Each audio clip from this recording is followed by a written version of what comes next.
Hello everyone, welcome back to my new video. तो दोस्तों, आज की वीडियो हम बात करने वाले हैं कि अगर आप एक राशन कार्ड होल्डर हैं और आपकी बेटी की शादी हो गई है या आपके घर में बहू एक नव विवाहिता की शादी होके आई है, तो उसके लिए आप एनओसी कैसे प्राप्त कर सकते हैं या आप अपने राशन कार्ड से अपनी एनओसी कैसे जारी करवा सकते हैं। तो आज की वीडियो हम इसी टॉपिक पर चर्चा करने वाले हैं कि आप अपने राशन कार्ड से एक एनओसी कैसे जारी करवा सकते हैं और किन किन परिस्थितियों में हमारी जो एनओसी होती है वो जारी की जाती है और किन किन परिस्थितियों में हमारी जो एनओसी होती है वो नहीं जारी की जाती है और इसके लिए आपको कौन कौन सी डॉक्यूमेंट की आवश्यकता पड़ती है जिससे आपकी जो एनओसी है वो कुछ ही दिन में आपके पास आ जाए। तो दोस्तों, आज की वीडियो हम इसी टॉपिक पर कंप्लीट चर्चा करने वाले हैं, तो वीडियो को बिना स्किप किए वीडियो को एंड तक वॉच करना है। अगर आप हमारे चैनल पर पहली बार विजिट कर रहे हैं तो वीडियो के नीचे लाल सब्सक्राइब बटन को प्रेस कर बेल नोटिफिकेशन को ऑन कर दें, जिससे मेरी नेक्स्ट वीडियो का नोटिफिकेशन तुरंत आपको मिल सके।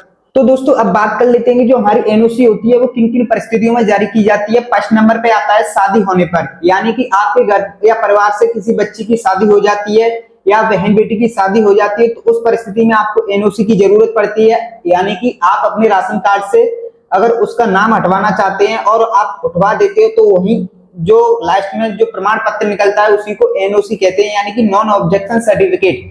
तो नॉन एनओसी जारी करवाने के लिए जो अगर शादी होने की परिस्थिति है तो यहाँ पर आपको रिक्वायरमेंट्स होती है मैरिज सर्टिफिकेट, यानी कि विवाह पंजीयन प्रमाण पत्र, तो जिसकी जरूरत होती है। अगर आपके पास यह है तो आपकी एनओसी जारी हो जाएगी। और सेकंड नंबर में आता है कि अगर मृत्यु होने पर तो आपको मृत्यु प्रमाण पत्र की जरूरत पड़ती है, यानी कि आपको डेथ सर्टिफिकेट की रिक्वायरमेंट्स होती है।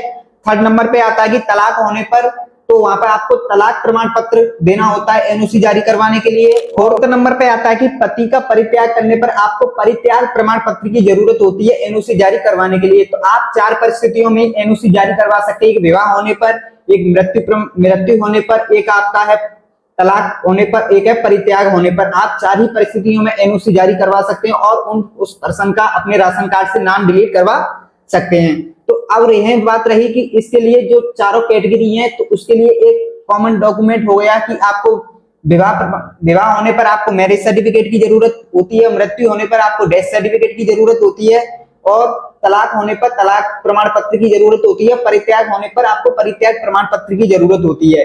तो इन्हीं के साथ अब हमें कौन कौन सी डॉक्यूमेंट्स की रिक्वायरमेंट पड़ती है जिसके रिगार्डिंग हमारी जो एनओसी है जारी हो जाती है। तो इसी के साथ इन डॉक्यूमेंट्स के साथ आपको एक कंप्लीट फॉर्म फिलअप होना चाहिए जिसका सेक्रेटरी और सरपंच के द्वारा सत्यापन होना चाहिए और इसी के रिगार्डिंग आपकी जो एनओसी होती है वो जारी की जाती है। अब बात कर लेते हैं कि जो एनओसी के साथ इन डॉक्यूमेंट्स और हमारा ऑफलाइन फॉर्म भी हुए। अब लेकिन ऑफलाइन फॉर्म कहाँ से मिलेगा?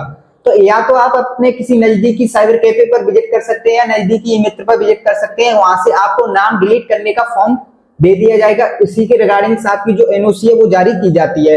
अगर आपको एनओसी जारी करने का फॉर्म लेना है तो वीडियो की डिस्क्रिप्शन में मेरा लिंक प्रोवाइड है, टेलीग्राम चैनल पे जाइए, वहां से आप इस फॉर्म को डाउनलोड कर लीजिए और किसी साइबर कैफे से प्रिंट आउट ले लीजिए, तो आपका जो फॉर्म है वो आपके पास आ जाएगा। अब बात कर लेते हैं कि जो फॉर्म आ गया, अब वहां पे जो फॉर्म है वो ऑफलाइन होता है। ऑफलाइन फॉर्म को कंप्लीट फिलअप करके सेक्रेटरी और सरपंच के द्वारा सत्यापन होता है और सत्यापन होने के बाद किसी साइबर कैफे या ई मित्र के पास जाकर आप इसे ऑनलाइन फिलअप करवा दीजिए। आप जैसे ही ऑनलाइन फिलअप करवा देते हैं और बताए गए डॉक्यूमेंट्स को अटैच करते हैं तो कुछ ही दिनों में आपकी जो एनओसी है वो जारी हो जाती है। अब कुछ लोगों के मन में यह डाउट चल रहा है कि भाई तुम एनओसी बता रहे हो, एनओसी राशन कार्ड की क्या होती है, क्या लेकिन इसका फॉर्मेट क्या होता है, जो बनके फाइनल बनके आती है उसका फॉर्मेट क्या है, हमें भी तो पता होना चाहिए कि एनओसी कैसी होती है। तो देखो, मैं इस स्क्रीन पर लगा दे रहा हूँ एनओसी कंप्लीट सिक्योरिटी पर्पज से मैंने इसे कुछ डिटेल्स को हाइड कर रखा है और इसी प्रकार की आपकी जो एनओसी है वो ई मित्र से निकल के आएगी। आपने जहां पे फॉर्म अपना ऑनलाइन कराया तो उसी ई मित्र से आपकी जो एनओसी है वो मिलने वाली है। अगर आप किसी अदरवाइज ई मित्र पे जाते हो तो आपकी एनओसी को नहीं दिया जाएगा।